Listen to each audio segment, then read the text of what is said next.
আশা করি সবাই ভালো আছেন। আজকে একটা ভিন্নধর্মী বিষয় নিয়ে আলোচনা করব। বিষয়টা হচ্ছে এতদিন পর্যন্ত তার কাজটা কীভাবে করব সেটা নিয়ে আমি ভিডিও বানিয়েছি। এখন কাজ শিখলে তো আর হবে না, কাজটা শেখার পর সেটা তার বাসায় ফেলে রাখতে পারবো না।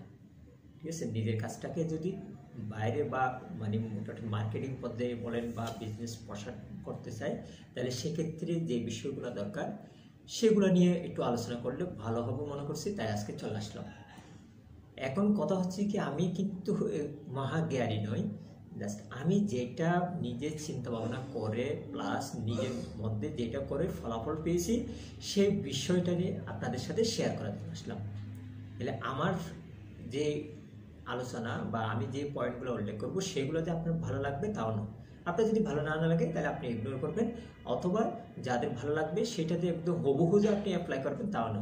এটার মধ্যে আপনি কিছু যোগ বিয়োগ করতে পারবেন, কোনো সমস্যা নেই, আপনি আপনার সুবিধা মতো করে দেবেন। হ্যাঁ, এখানে আমি এই বিষয়টা আপনাদের সাথে শেয়ার করার আরেকটা বিষয় হচ্ছে কি, আমরা অনেকে নিজের থেকে কোনো চিন্তা বের করতে পারি না, কিন্তু যখন একটু ক্লু পেয়ে যায়, একটা অপশন পেয়ে যায়, তখন কিন্তু আমাদের থেকে অনেক কিছু বের হয়।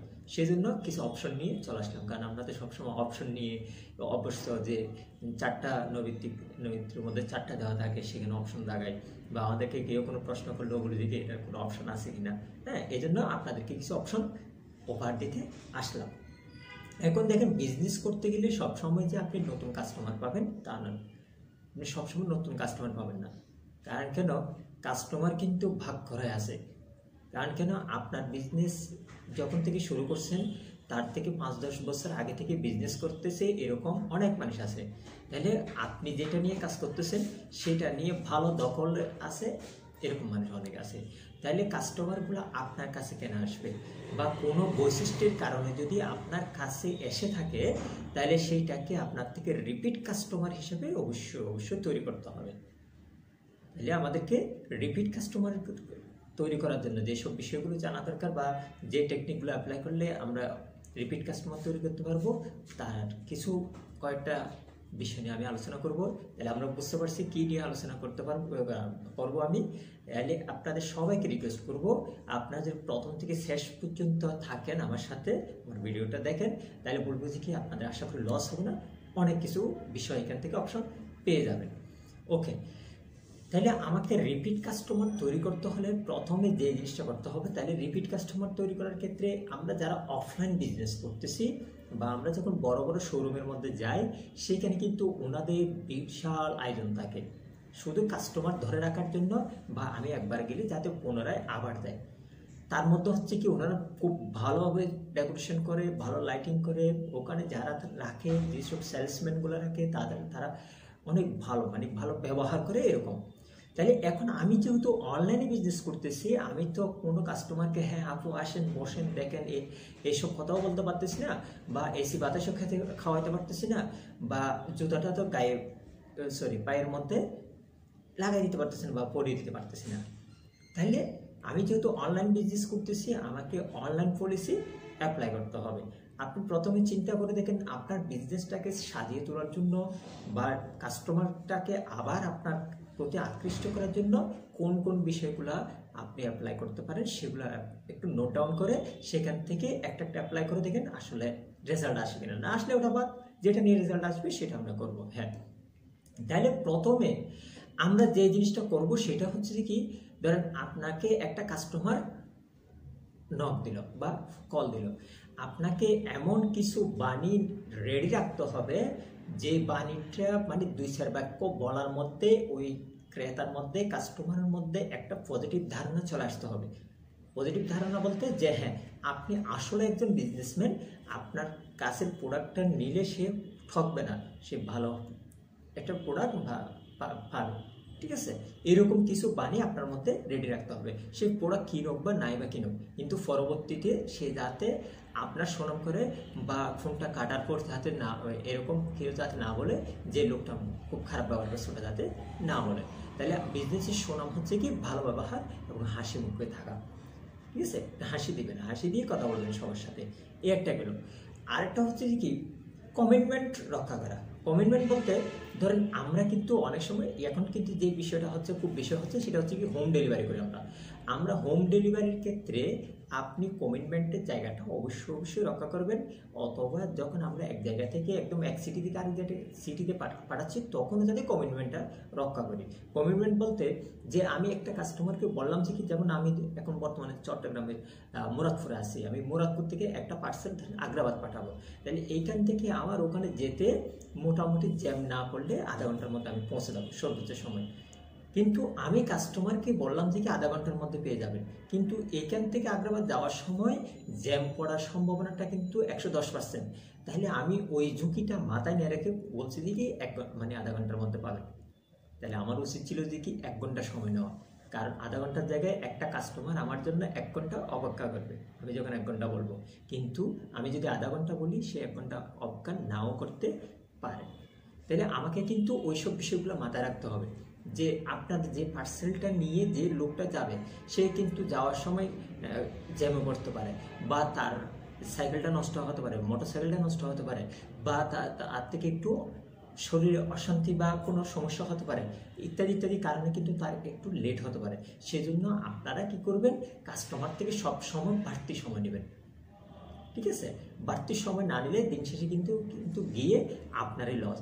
ধরে নিলাম সে আপনি পাঠাবেন বলছেন 1 ঘন্টার মধ্যে, সে 1 ঘন্টার মধ্যে না পেয়ে অন্য জায়গার মধ্যে চলে গেছে, তাহলে আপনার কিন্তু একটা খুব চলে আসছে এবং আপনার পার্সেলটাও নেয় নাই। এই ক্ষেত্রে কিন্তু আবার আপনি বলতে পারেন যে কি যে পার্সেলটা উনি নেয় নাই, তাতে কি হয়েছে আমি আরেকজনকে সেল করবো, আরেকজনকে সেল করবেন সেটা ঠিক আছে, কিন্তু এই যে আপনার ডেলিভারি ম্যান যে আনা নেওয়া করছে সেটা লসটা কে গুনবে? যে 100 টাকা 200 টাকা হতে পারে, তাহলে আপনি পরবর্তী আরেকজনকে সেল করে কি 200 টাকা প্রফিট করতে পারবেন? আর ধরে নিলাম প্রফিটে করছেন, কিন্তু সবচেয়ে বড় কথা হচ্ছে কি আপনি একজন কাস্টমার হারিয়েছেন।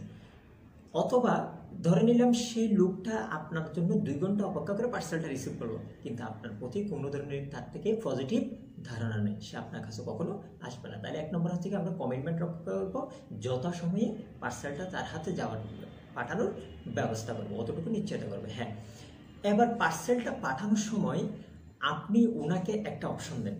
সেই অপশনটা হলো যে কি যে যে আফু বা ভাইয়া আমরা তো সর্বোচ্চ চেষ্টা করছি, আমি সর্বোচ্চ চেষ্টা করছি আপনার কাজটা 100% করে দিন এবং করছি আশা করি। এরপরেও যদি কোনো সমস্যা হয় তাহলে আপনি আমার ডেলিভারি ম্যান থাকা অবস্থায় আমাকে একটু জানাবেন। আমরা কিন্তু কোনো বিক্রেতা এই অপশনটা রাখি না, কমপ্লেনের জায়গাটা রাখি না। আপনি যখন একটা কাস্টমারকে যখন কমপ্লেনের জায়গাটা রাখবেন তখন কিন্তু আপনার প্রোডাক্টের মধ্যে শত সমস্যা থাকলেও উনি কিন্তু মানিয়ে নেওয়ার চেষ্টা করবে। আমরা যতই নিখুঁত কাজ করি না কেন, প্রোডাক্টের মধ্যে যদি কোনো সমস্যা থেকে থাকে না, ছোট্ট একটা ছিদ্র আছে, আমি 1000 বার চেক করছি আমার চোখে পড়ে নাই, কিন্তু ওই ছোট্ট ছিদ্রটা কিন্তু কাস্টমার চোখে প্রথমেই পড়ে যায়। তাহলে এই জন্য আমাদেরকে যে বিষয়টা মাথায় রাখতে হবে, একটা কমপ্লেনের জায়গা রাখবেন। তাহলে এখন দেখেন আপনার পার্সেলটা যথাসময়ে একটা লোকের কাছে পৌঁছে গেল এবং ওই লোকটাকে একটা কমপ্লেন করার মতো জায়গা রাখছেন। সে পার্সেলটা হাতে নেওয়ার পর দেখলো যে কি পার্সেলটার মধ্যে প্যাকেটটা খুললো, এর আগে একটা জিনিস করবেন, সেটা হচ্ছে কি পার্সেলটাকে সুন্দর করে একটা র্যাপিং করবেন, সুন্দর করে একটা প্যাকেট তৈরি করবেন। প্যাকেট তৈরি করার পর আমরা কিন্তু যারা অনলাইন উদ্যোক্তারা আছে, অনলাইন বিজনেস করে, আমরা কিন্তু জাতভাবে একটা পার্সেল পাঠাই দিই, এটা কিন্তু কখনো করা যাবে না। আমাদের একটা সুন্দর করে প্যাকেট তৈরি করতে হবে। এখন দেখেন ধরে নিলাম আপনি যথাসময়ে একদম পারফেক্ট সময়ের মধ্যে তার কাছে পার্সেলটা পাঠিয়ে দিয়েছেন, সে পেয়ে গেল, খুব খুশি হয়ে গেল যে এই লোকটার সময় জ্ঞান আছে। একদিকে সে কি আপনার প্রতি খুশি হলো। তারপরে সে ডেলিভারি ম্যান গিয়ে যখন মানে এই যে পার্সেলটা যখন উনি হাতে পেয়ে গেল, সব কিছু পেয়ে গেল, ওনার দেখতেছে খুব সুন্দর করে একটা র্যাপিং করছেন, তাহলে উনি দ্বিতীয় দফা খুশি হলো আপনার উপর। এবার যেটা করবেন সেটা হচ্ছে কি আপনি যদি কাপড়ের বিজনেস করে দেখেন, যেটাই বিজনেসে করেন না কেন, সুন্দর করে একটা ব্যবহার বিধি করবেন, তৈরি করবেন, ছোট্ট করে একটা পেন দিয়ে আপনি পার্সেলটা সুন্দর করে ভিতরে একদম ভিতরে পার্টে যেটা র্যাপিং করবেন ওটার উপরে দিয়ে দেবেন। এখন দেখেন ব্যবহার বিধি বলতে প্রত্যেকটা কিছুর কিন্তু ব্যবহার বিধি লেখা থাকে, আমরা কয়জনে পড়ি, কিন্তু আপনি যখন একটা এক্সট্রাভাবে দিবেন তখন আপনার লেখাটা অবশ্যই পড়ে দেখবে। হ্যাঁ, আপনি কাপড়ের ব্যবহার বিধি, কাপড়টা কীভাবে শুকাইতে হবে, আমি তো আমার স্টুডেন্টগুলোকে বা সবাইকে এই কথাটা বলি, মানে বিশেষ করে আমার ক্লাস যারা করছে, কীভাবে শুকাইতে হবে, কীভাবে ওয়াশ করতে হবে, কীভাবে আয়রন করতে হবে, 3টে অপশন নিয়ে সুন্দর একটা ব্যবহার বিধি তৈরি করে এটা আবার প্যাকেটের উপর লাগে। এবার তাহলে উনি এই প্যাকেটটা দেখে খুশি হলো, প্যাকেটটা খোলার পর যখন দেখতেছে একটা ব্যবহার বিধি, তাহলে এবার উনি পরে থেকে বলবে যে আমি তো এতদিন পর্যন্ত এত জায়গা থেকে এত কিছু করলাম, কোনো তো ব্যবহার বিধি পেলাম না, এই লোকটা তাহলে নিশ্চয়ই কোনো ভালো কাজ করে। আচ্ছা, এবার তাহলে উনি জামাটা খুলবে, জামাটা খোলার পর যদি কোনো জায়গার মধ্যে যদি দেখে যদি কোনো সমস্যা আছে, আপনি যদি কমপ্লেনের জায়গাটা না রাখেন, সে কিন্তু আপনাকে নিয়ে অনেক কথা বলবে। বিশেষ করে আমাদের দেশে কিন্তু অনলাইনের অবস্থাটা খুব খারাপ, কোনো একটু সমস্যা হলেই অনলাইনে 14 ডিস্ট্রিক্ট উদ্ধার করা শুরু করে দেয়। কিন্তু আপনি যদি ওই যে কমপ্লেনের জায়গাটা রাখেন, তাহলে সে বলবে কি না, একটু দেখে শুনে বলবে যে নাই থাকবো, করা যাবে, কোনো সমস্যা হবে না। এটা কেন হলো? সে আপনার প্রতি প্রথম থেকে খুশি, যথাসময় পেয়ে গেল। তারপরে হচ্ছে কি আপনার একটা পার্সেল যেটা র্যাপিং করছেন এটা অনেক সুন্দর করে করছেন, তারপরে হচ্ছে কি আপনি ওখানে একটা ব্যবহার বিধি দিয়ে দিচ্ছেন। তাহলে সব কিছু দেখে ও আপনার প্রতি খুবই খুশি। এবার দেখেন, কাস্টমার পার্সেলটা রিসিভ করে ফেললো, ডেলিভারি ম্যান আপনাকে গিয়ে টাকা দিয়ে দিল, বা আপনি কনফার্ম হয়ে আবার কনফার্ম হলেন যে কি আপনার পার্সেলটা ডেলিভারি হয়ে গেছে, কাস্টমার রিসিভ করে ফেলছে। এবার আপনি খুশি মনে যে মানে টাকা তো পেয়ে গেছি, তাহলে আমার আর কি দরকার, এটাও মনে করে আপনি বসে থাকেন না। কাস্টমার যদি আপনাকে কিছু নাই বা বলে, আপনি নিজ থেকে ওনাকে একটা সুন্দর করে একটা ট্যাক্স করেন, খুব কম বাক্যের মধ্যে, 2-4 বাক্যের মধ্যে আপনি সুন্দর করে বুঝিয়ে একটা ট্যাক্স করেন। তাহলে দেখবেন যে কি এইসব বিষয়গুলো যদি আপনি করতে পারেন, তাহলে একটা জিনিস মাথায় রাখবেন যে কি আপনার প্রতি ওই লোকটা অবশ্যই অবশ্যই সন্তুষ্ট হবে।